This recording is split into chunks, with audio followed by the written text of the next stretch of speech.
À l'évidence, il y a de nouvelles sources de stress pour les marchés depuis quelques jours. On va en passer trois en revue, trois risques sérieux qui sont comme ça, comme des épées de Damoclès au-dessus des marchés. On voit ça avec Xavier Timbaud. Bonjour Xavier. Bonjour. De retour des CIM. Exactement. Merci d'être là, donc directeur principal de l'OFCE, économiste au demeurant. Ce risque numéro un, évidemment, c'est cette posture protectionniste de Donald Trump qui inquiète évidemment les partenaires commerciaux qui ne sont pas restés sans réaction. L'Union européenne évidemment, mais la Chine aussi. Il faut se rappeler que au départ, ça a commencé il y a quelques semaines, on s'en souvient, avec les panneaux solaires, avec les machines à laver, des taxes à l'importation. Qu'on comprenne bien, que ce soit pour les États-Unis ou pour les exportateurs européens, parce qu'on est un peu ethnocentré, évidemment, on va regarder ce qui se passe du côté de l'Europe et de la France. Est-ce qu'on peut parler d'un vrai impact aujourd'hui, si on en reste là, parce qu'on a vu un petit peu l'escalade ce week-end, l'Union européenne qui dit on va vous taxer sur 3 milliards d'euros sur les jeans, Levi's, sur l'alcool, le whisky, sur les Harley Davidson. Et après, Trump qui réplique, évidemment, on est dans le verbe, mais quand même, il réplique en disant moi, les voitures européennes, les constructeurs automobiles européens, mais il y aura des taxes à l'importation. Si on reste pour l'instant à ce qui a été annoncé, pour lesquels il n'y aura pas d'exemption, a dit le secrétaire d'État au commerce, Wilbur Ross. Quel impact pour les États-Unis et pour les exportateurs européens?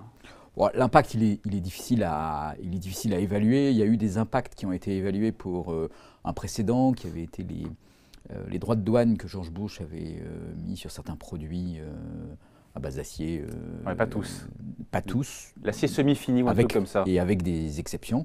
Dans les années 2000, donc, qui était plutôt négatif, c'est-à-dire qui concluait que ce qu'on gagne dans la production d'acier, on le perd en fait dans tous les consommateurs de l'acier, puisque l'impact de l'augmentation des taxes, c'est pas simplement de déplacer de la production, mais c'est aussi d'augmenter des prix, puisqu'on continue d'importer de l'acier. Il avait dû revenir en arrière. Et il avait finalement rétropédalé sur ces mesures-là, en particulier par le jeu de l'OMC. Alors après, il faut bien comprendre aussi les règles de l'OMC. Quand un pays met des taxes sur des produits importés, les pays qui sont victimes de ces taxes peuvent immédiatement réagir en mettant des taxes sur d'autres produits pour un montant égal. L'article invoqué, c'est une question de sauvegarde de la sécurité nationale américaine. On n'est pas dans ce cadre-là.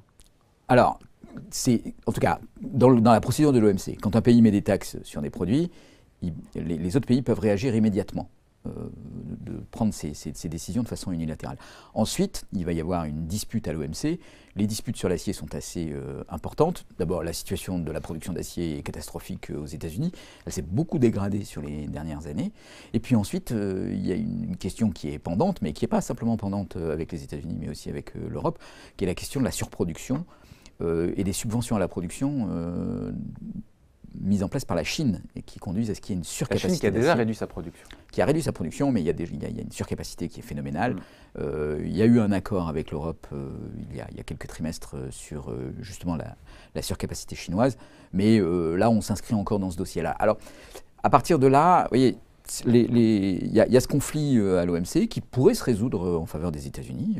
Il y a tout un tas de procédures en cours qui sont assez longues contre la Chine, ça pourrait se résoudre en faveur des États-Unis. Les États-Unis prennent des mesures conservatoires immédiatement au nom de la sécurité nationale, ce qui est autorisé par l'OMC mais qui sera ensuite jugé et arbitré. Est-ce que ça peut enclencher ensuite ce que tout le monde craint? Ça dégénérait. Voilà, ça dégénère dans une surenchère en matière de droit à l'importation. Donc, par exemple, l'Europe... On appelle la fuite en avant, quoi. Voilà, l'Europe réagit en apportant une riposte graduée.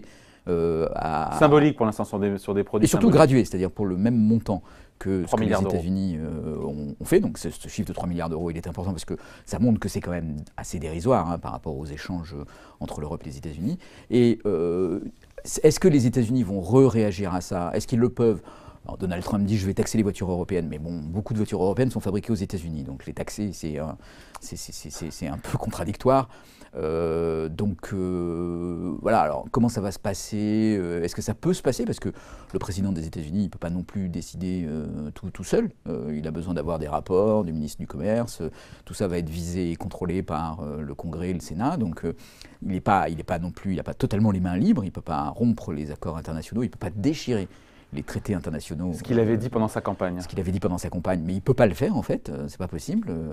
Voilà, donc bon, est-ce que c'est juste, vous voyez, un peu, disons, une friction sur ce dossier de l'acier qui est un vrai problème de surcapacité, les subventions de la Chine, etc. Ou est-ce que c'est le début d'une guerre commerciale? Le problème, c'est qu'avec Trump, on ne sait jamais, quoi. On ne sait jamais. On a vu Trump reculer sur beaucoup de choses. Peut-être il va reculer sur ce dossier-là. Peut-être que sur ce dossier-là, il va aller jusqu'au bout.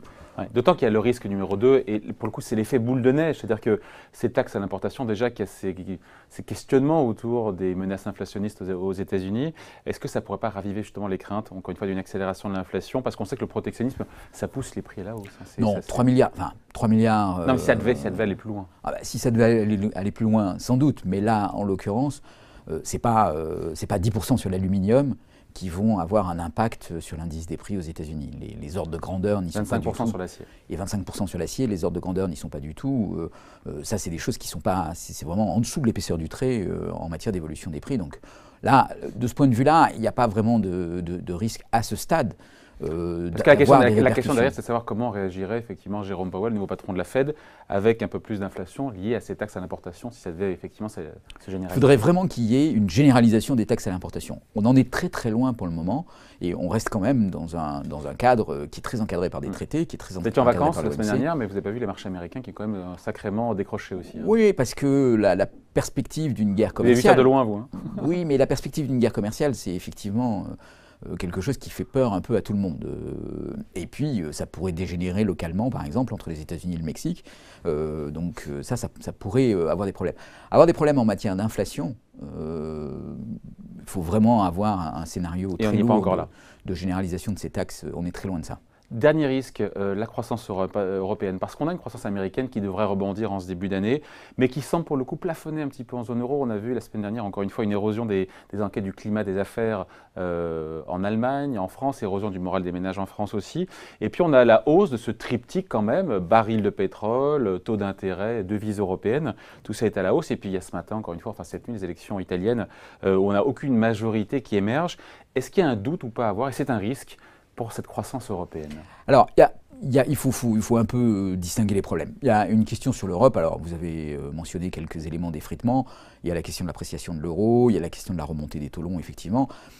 Tout ça, quand même, s'inscrit dans un contexte où, pour le moment, la croissance reste assez solide et où tous ces indicateurs restent à des niveaux relativement élevés. Donc, le climat des affaires, il se dégrade, mais il reste à un niveau assez élevé. Tout ça n'est pas, à mon sens, extrêmement inquiétant. Il n'y a pas, comme on dit, une dérivée seconde qui s'annule. Mais il y a quand même des effets premiers qui jouent, comme la réduction du chômage, qui est assez nette en zone euro, et qui fait qu'il y a de l'emploi, il y a du revenu, et il y aura un soutien à la consommation des ménages. La montée du prix du pétrole, elle n'est pas non plus très forte. Les perspectives à moyen terme, elles ne sont pas sur une appréciation très forte du pétrole. Donc, il n'y a pas de doute sur la croissance européenne à avoir aujourd'hui? Il peut y avoir des doutes, mais ils me paraissent être des doutes, on va dire, de prudence, plus que vraiment pouvant nourrir un catastrophisme. Alors, en revanche, la question des élections italiennes pose une vraie question quand même. On avait le sentiment, après Emmanuel Macron, ce qui s'est passé aux Pays-Bas, l'Allemagne, le fait qu'il y ait un accord de coalition qui a été trouvé ce week-end, enfin en tout cas qui a été approuvé par le SPD ce week-end, qu'il y avait la possibilité finalement de mettre un peu derrière nous les doutes sur l'Union européenne et sur la zone euro. La façon aussi dont le Brexit se passe, qui a plutôt renforcé le reste de l'Union européenne. Tout ça, c'était des éléments qui permettaient de dire, bon, après tout, peut-être que l'Europe va sortir de la crise. Voilà, l'euro s'est maintenu, il n'y a pas eu de crise de dette, la Grèce est toujours dans l'euro. On a rouvert une brèche là. Et là, on réouvre la possibilité d'une brèche. Alors, on ne sait pas très bien ce qui va se passer en Italie. Le système politique italien est assez complexe. Ça peut conduire à la paralysie. Mais la montée des partis eurosceptiques en Italie est quand même tout à fait spectaculaire. Totalement ignorée aujourd'hui par les marchés.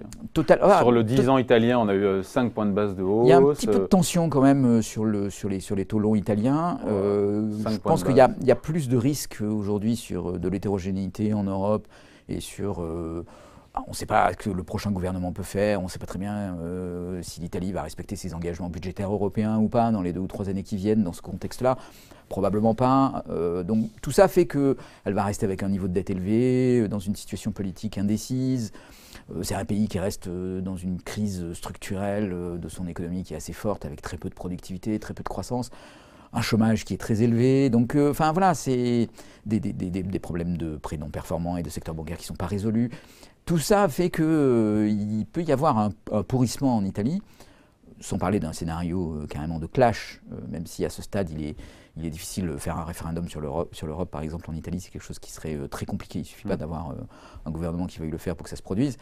Mais un scénario de pourrissement en Italie, effectivement, peut gâcher un petit peu la reprise de l'Europe, la reprise de la croissance, mais aussi la reprise de la construction européenne. Voilà, avec peut-être un effet de contagion. On voit aussi que dans beaucoup de pays européens, il y a des eurosceptiques qui redressent la tête en se disant ben voilà, l'Italie nous montre la voie, hein, que ce soit en France, en Angleterre ou dans d'autres pays. Bon voilà, merci en tout cas, merci pour ces commentaires et cette analyse. Tout ça est signé Xavier Timbaud, économiste et directeur à l'OFCE. Merci Xavier. Merci David.